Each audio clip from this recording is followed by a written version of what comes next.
Coucou les amis, je suis ravie de vous retrouver pour cette nouvelle vidéo. Je monte le son, n'est-ce pas, pour que vous m'entendiez bien parce que je vais parler un petit peu doucement. Alors, nous allons voir un petit peu ce week-end, le long week-end du 15 août, d'accord? Qui est...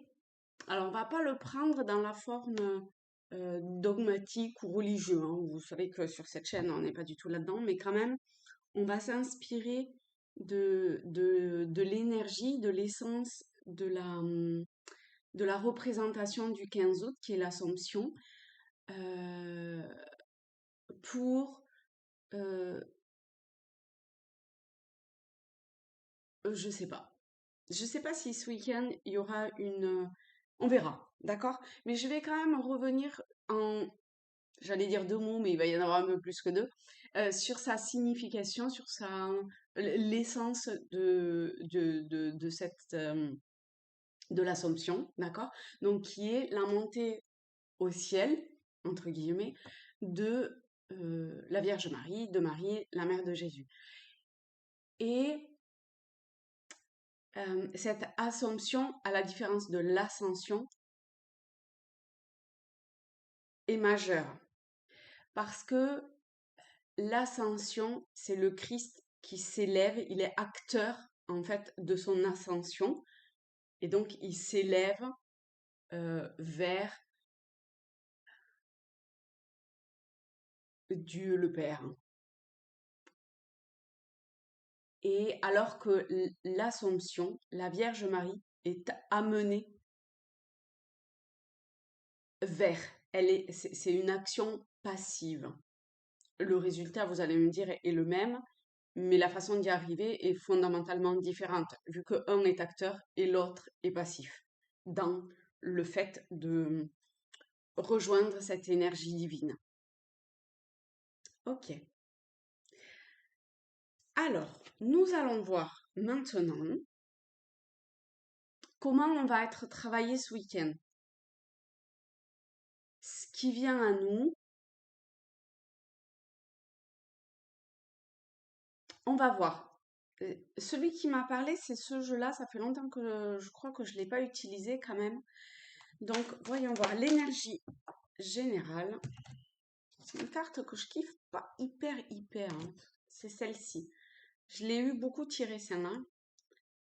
Alors, on va voir comment elle parle. Ok?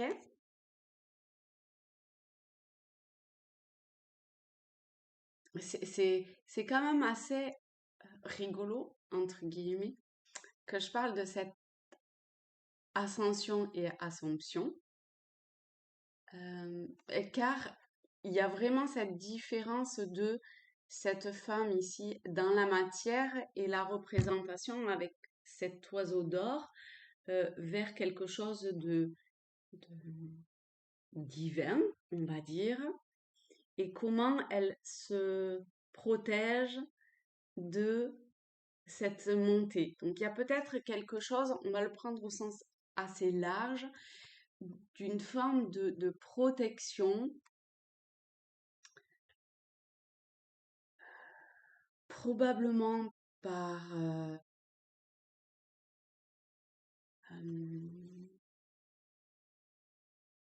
j'allais dire par peur, mais je suis même pas sûre que ça soit une peur, par... Je suis pas bien installée sur cette chaise. Vous verrez que je suis pas chez moi, du coup, ça me change un peu mes habitudes. C'est bien de changer ses habitudes. Alors, attendez, on va s'installer un petit peu mieux. Voilà, là, c'est mieux. Alors, pourquoi est-ce que euh,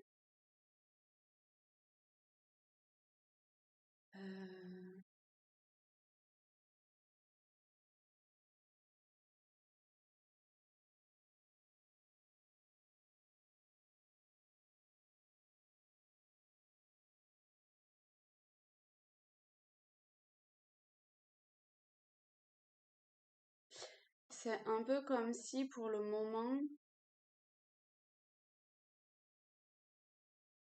euh, l'aspiration, on va dire, était plus forte euh, vers le plan physique que vers le plan divin.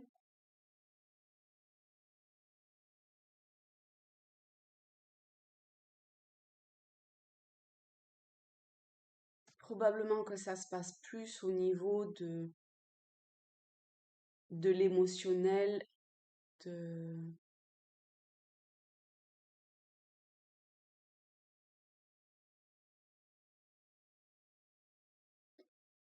Alors, ce qui serait intéressant, c'est de voir si on lâchait les vannes pour aller vers cette essence divine, est-ce que pour autant, ça veut dire tout lâcher au niveau émotionnel de ce qui nous rattache en fait à la matière?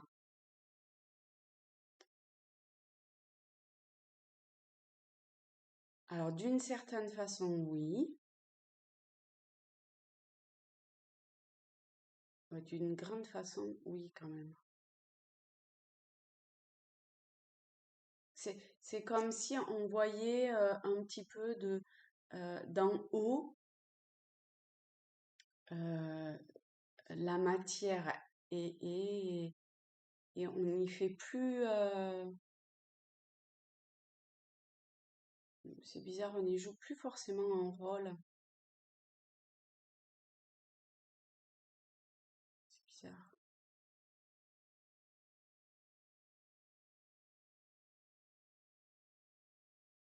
Ou alors c'est plutôt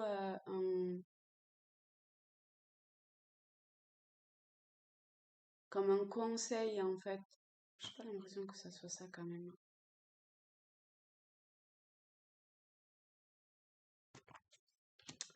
On va voir ce qui nous retient. On va voir ce qui nous retient avec le tarot celtique.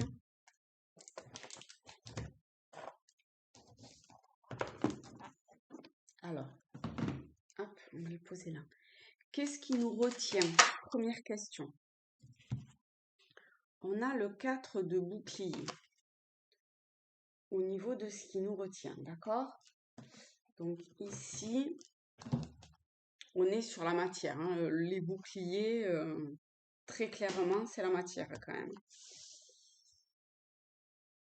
C'est le profit, le succès financier. On a quand même la solitude, on voit qu'il est quand même tout seul.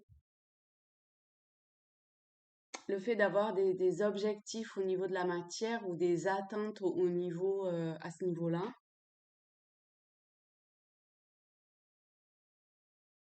Ça peut être également le fait de, d'avoir une forme de sécurité financière.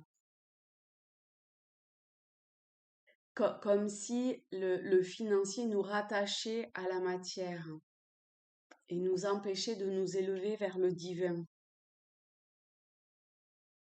Parce que on a encore une forme de conditionnement de cette sécurité. Ok, ok. Donc on va voir maintenant, je vais baisser, hop, voilà. On va voir maintenant, vu qu'ici on a cette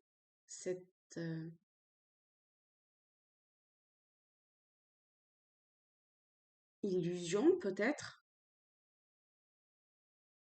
mais qui est bien ancrée, d'avoir besoin de cette sécurité financière. Ce qui est assez rigolo, hein, parce que ici on fait voler son habitat quand même, hein, d'accord? Sa sécurité, elle est illusoire hein, en définitive. On va voir de quoi on a besoin pour lâcher cette sécurité. De quoi il faut qu'on prenne conscience. C'est magnifique. On a l'arcane de l'ombre qui est le diable. Donc effectivement, cette sécurité financière, c'est uniquement lié à ce conditionnement de l'ombre, entre guillemets, d'accord?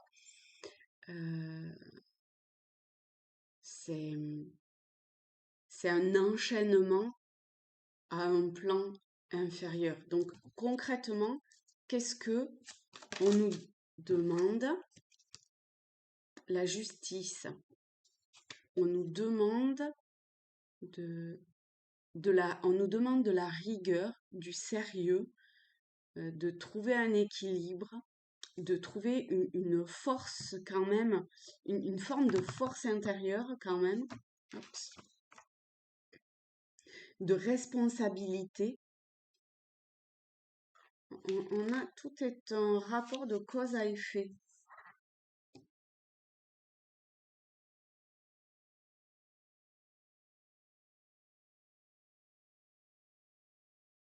D'évaluer, de jauger quelque part, déjà de prendre conscience que c'est un attachement.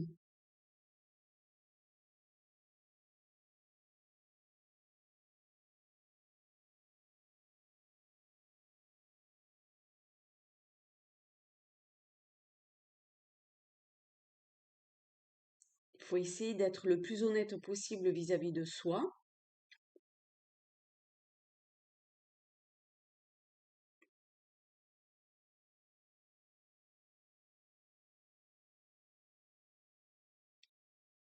Je vais quand même la recouvrir pour avoir un complément d'information. Alors du coup, on a la reine, on a la reine de bouclier et le roi de bâton.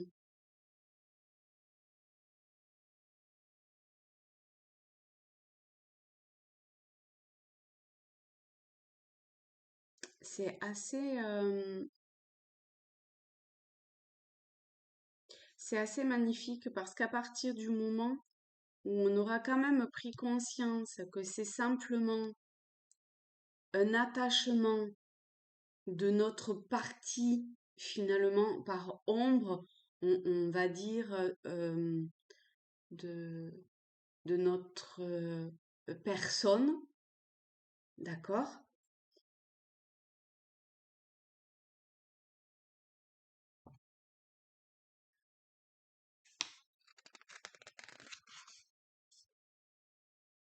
On va essayer de faire preuve de pragmatisme,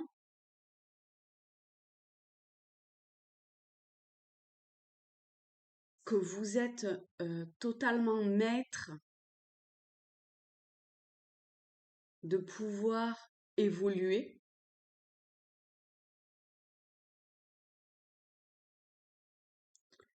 euh, qui a un amour profond et universel.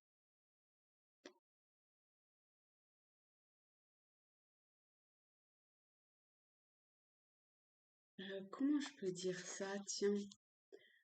Euh,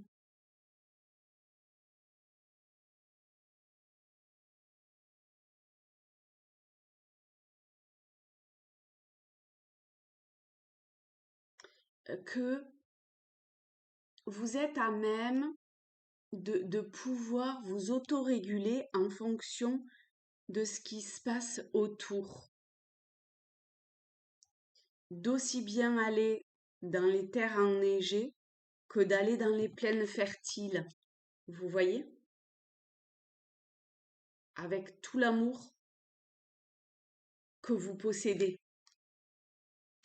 D'un côté, on a hein, ces deux aspects, on va dire féminin, masculin, yin-yang.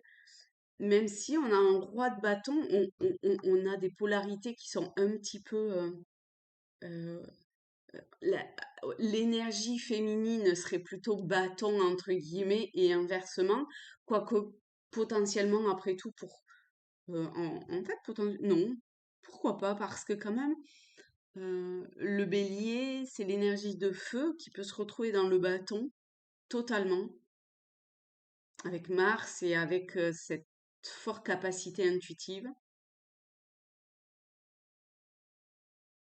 Donc non, non, ça peut paraître, mais finalement pas du tout. C'est assez intéressant même, je dirais. Donc on a vraiment une, une injonction à être honnête vis-à-vis de soi. sincère et actif également. Il est temps de ne plus se duper, d'autant plus avec l'ombre, d'être honnête vis-à-vis de nos attachements, euh, de, de nos parts ombres. C'est pas que l'extérieur, hein, l'ombre, hein, d'accord? Donc il faut plus se duper, quitte à faire à l'image du diable. Le diable, c'est l'énergie du scorpion, c'est les boueurs. Donc quitte à donner un bon coup dans la fourmilière, d'accord?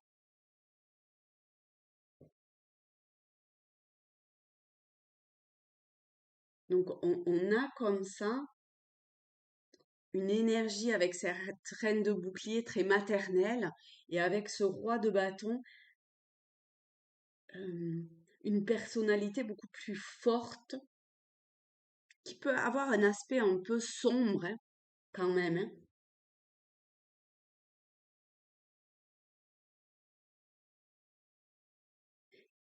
Et donc de déceler un potentiel de la situation dans laquelle vous vivez. Après, vous adaptez bien évidemment.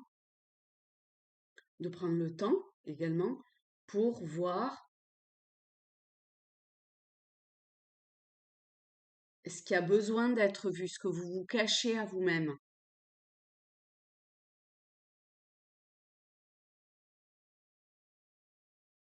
D'accord. Ensuite, donc une fois que tout ça est vu, voilà. Déjà, le fait de voir, c'est pas mal. C'est une action en elle-même. Est-ce qu'il y a euh, un, un acte à poser? Hmm, on a le magicien. Le magicien, c'est le battleur. C'est le début, le commencement, le potentiel. Tout un potentiel qui est là et qui demande qu'à être euh, mis en place en action. C'est magnifique.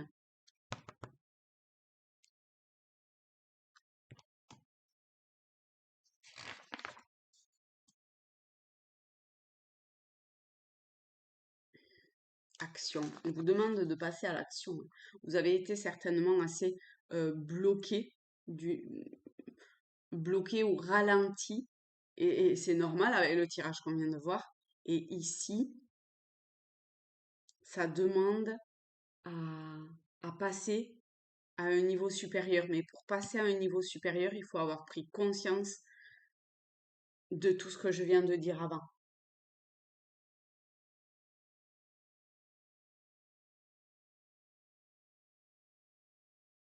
Pour pouvoir aller vers son potentiel créateur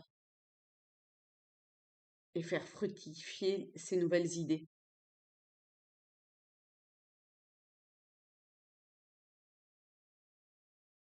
Et au niveau plus spirituel, on va dire, c'est explorer les mystères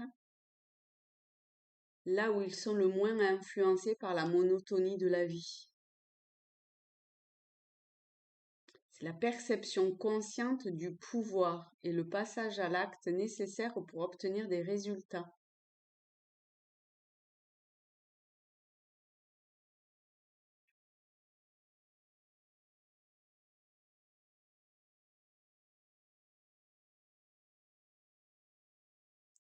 Réfléchir à l'usage du pouvoir dans sa vie ou dans la situation dans laquelle vous pensez. D'accord? Ok, on va voir au niveau des portes de l'intuition ce que son intuition, ce que notre âme, notre énergie, notre essence, alors c'est un tirage général, mais il y a forcément quelque chose d'assez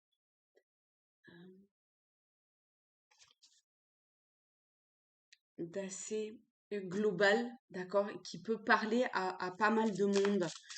Donc, il faut que je précise quelque chose.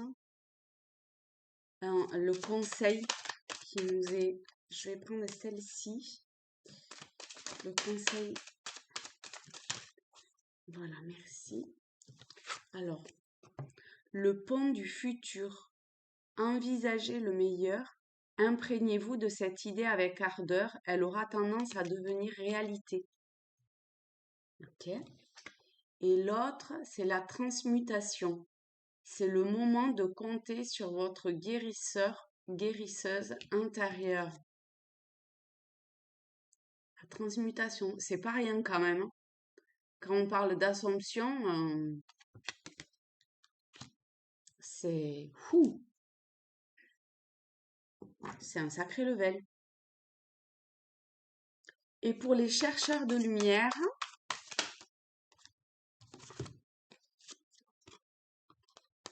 le sourire est une nouvelle réalité. On va se lire une nouvelle réalité. On va se lire la 91. Allez, le sourire. C'est le moment de sourire à la vie et de faire rayonner ce sourire sur votre entourage, comme le fait le soleil lorsqu'il laisse briller ses rayons dans le monde. Rayonnez votre joie et nourrissez-vous de la chaleur des sourires lumineux en retour. Et la 44, qui est une nouvelle réalité. Alors, vous pouvez mettre comme ça votre main sur votre cœur, d'accord? Et écoutez ce que je vais vous lire, ce que dit cette carte, d'accord? De une nouvelle réalité. Cet alignement me permet de raisonner avec un sentiment intérieur de confiance qui laisse partir les énergies d'inquiétude. Hein? Ok? Je prends conscience de ma capacité à être flexible et de m'adapter aux réalités multidimensionnelles de l'évolution. C'est exactement ce que je disais tout à l'heure, hein, avec la reine de bouclier. Je reste ouverte à de nouvelles voies d'expression de ma créativité. C'est tout le potentiel du magicien. Vous ne savez pas encore vers quoi vous allez parce que c'est pas dans vos schémas, dans vos conditionnements, dans le connu. Et se défaire du connu, ne plus être attaché au connu, vous permet d'explorer et d'intégrer et de manifester totalement le battleur, le magicien.